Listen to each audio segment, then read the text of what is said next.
मुफ्ती तारिक मसूद के बयानात के लिए मुफ्ती साहब के ऑफिशियल चैनल मुफ्ती तारिक मसूद स्पीचेस को सब्सक्राइब करें।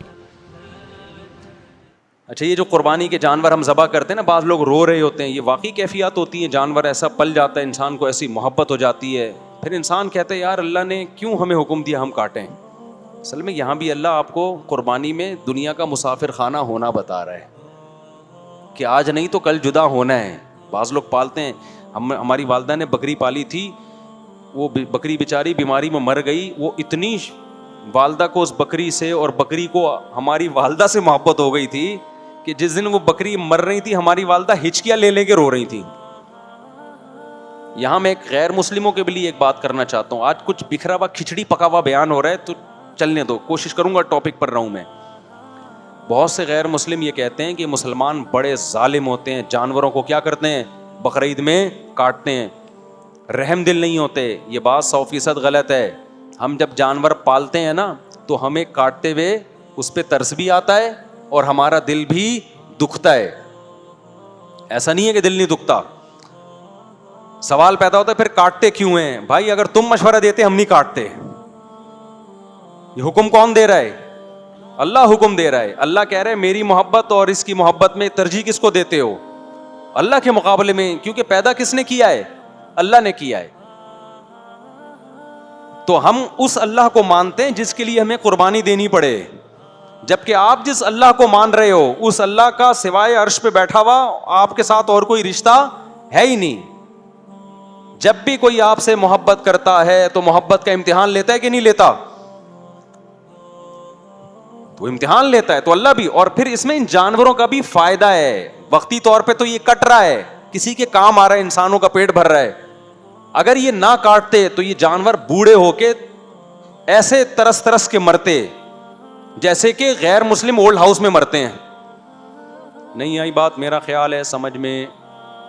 इंसान का बुढ़ापा तो औलाद की वजह से या रिश्तेदारों की वजह से अच्छा गुजर लेता है, वरना आज बूढ़े इंसानों को नहीं लोग पूछ रहे, गवर्नमेंट ख्याल कर रही है, तो बूढ़े जानवरों को कौन पूछेगा?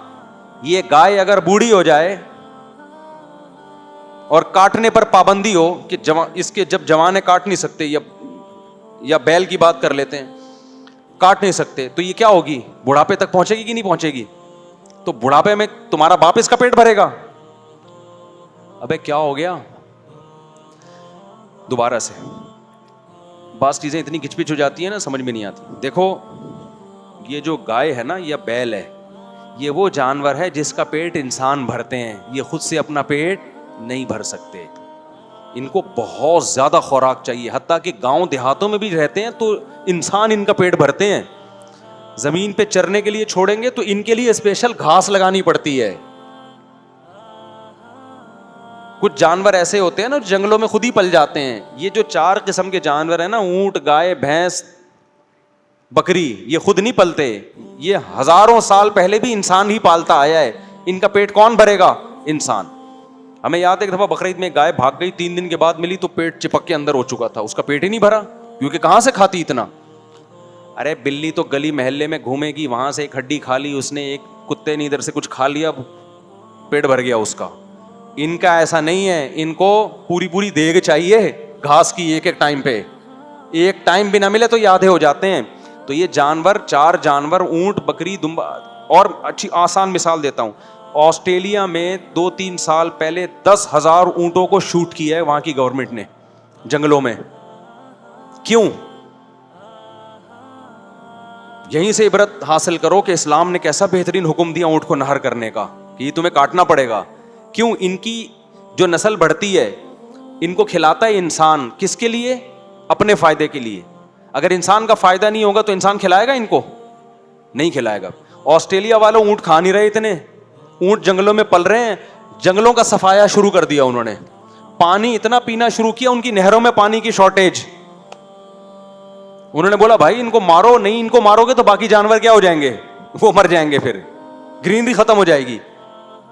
तो उन्होंने 10,000 2-3 दिन में शूट कर दिए। इससे साफ पता चलता है कि इस्लाम ने जो बकरीद की कुर्बानी रख दी, उससे खुद ही इनकी नस्लें क्या हो रही हैं? कंट्रोल हो रही हैं। समझते हो कि नहीं समझते? हमें जरूरत नहीं पड़ती कि हम جا کے 10,000 اونٹوں کو شوٹ کریں, کیونکہ ہمارے یہاں اونٹ کا گوشت کھایا جاتا ہے. تو اب اگر ان جانوروں کا پیٹ آپ نہیں بھرو گے, یا بھرو گے مگر کاٹو گے نہیں ان کو, تو یہ کیا ہوں گے؟ بوڑھے. اب بڑھاپے میں ان کو ٹینشن سے بچانے کے لیے یا تو کاٹ دو, لیکن بڑھاپے میں کاٹنے کے بعد ان کا گوشت کسی کام کا نہیں ہوگا, اور اگر نہیں کاٹو گے تو پھر تمہیں ان کا پیٹ بھرنا پڑے گا. اب مجھے بتاؤ, جو غیر مسلم اپنے باپ کو گھر میں رکھنے کے لیے تیار نہیں ہے, اس کا پیٹ نہیں بھرے گا, اس کو اولڈ ہاؤس میں جمع کرائے گا, تو ان کو مستقبل میں ان گایوں بھینسوں کے لیے بھی اولڈ ہاؤس بنانے پڑیں گے. نہیں آئی بات سمجھ میں؟ تبھی آپ جاؤ جن ملکوں میں گائے کاٹنے پر پابندی ہے نا, ان میں گایوں کا بڑھاپا دیکھا کرو کیسا ہو رہا ہے, ایسے سسک کے مر رہے ہوتے ہیں جانور. تو اللہ نے ان جانوروں پہ بھی رحم کیا کہ بھائی ہٹے کٹے موٹے تازے ہیں, انہوں نے لائف کو جتنا انجوائے کرنا تھا کر لیا, اب ان کو کیا کر دو؟ ذبح کرو تاکہ خون نکل جائے. ذبح کرنے میں بھی یہ حکمت ہے. اور گوشت کون کھائے گا؟ کیونکہ کائنات بنی انسانوں کے لیے. اس میں ان جانور پہ بھی رحم ہے کہ بڑھاپے سے بچا لیا, اور انسانوں پہ بھی کیا ہے؟ بھلائی ہے. اور ایک اور فائدہ ان جانوروں کا اس سے یہ ہوتا ہے کہ جو کٹیں گے تو پھر انسان ان کو پالے گا بھی نا, یہ پیدا بھی تو ہوں گے پھر. اب دیکھو فارمی مرغی اگر کہے کہ میرے پہ ظلم ہو رہا ہے, انسان مجھے کاٹ کے کھا جاتا ہے, تو ہم کہیں گے تو اگر کاٹ کے کھانے کا رواج نہ ہوتا تو پیدا ہی نہ ہوتی. کون اتنی محنت کرتا پولٹری فارم میں کہ انڈوں سے چوزے نکالتا, پھر چوزوں کو بڑا کرتا, پھر فیڈ کھلاتا, پھر ویکسین لگاتا. یہ سارے کام تو انسان نے اپنے لیے کیے ہیں. تو یہ نہ دیکھ تجھے کاٹ کے کھا رہے ہیں, تو یہ دیکھ اب تک تجھے جو زندگی ملی ہے وہ کس کے وہ انسانوں کی وجہ سے ملی ہے. تو یہ جو اللہ ثانی کے بچڑے تیار ہوتے ہیں اور یہ بڑے کٹے مٹے تیار ہوتے ہیں کٹنے کے لیے, تو ان کا کٹنا تو غیر مسلم کو نظر آ رہا ہے, یہ نظر نہیں آ رہا کہ یہ کٹنا چھوڑ دیں تو یہ بزنس کیا ہو جائے گا؟ ختم. پھر یہ پیدا بھی نہیں ہوں گے, ان کو پیدائش بھی ختم ہو جائے گی ان کی, یعنی اتنی بڑے پیمانے پر پیدائش بھی نہیں ہوگی ان کی.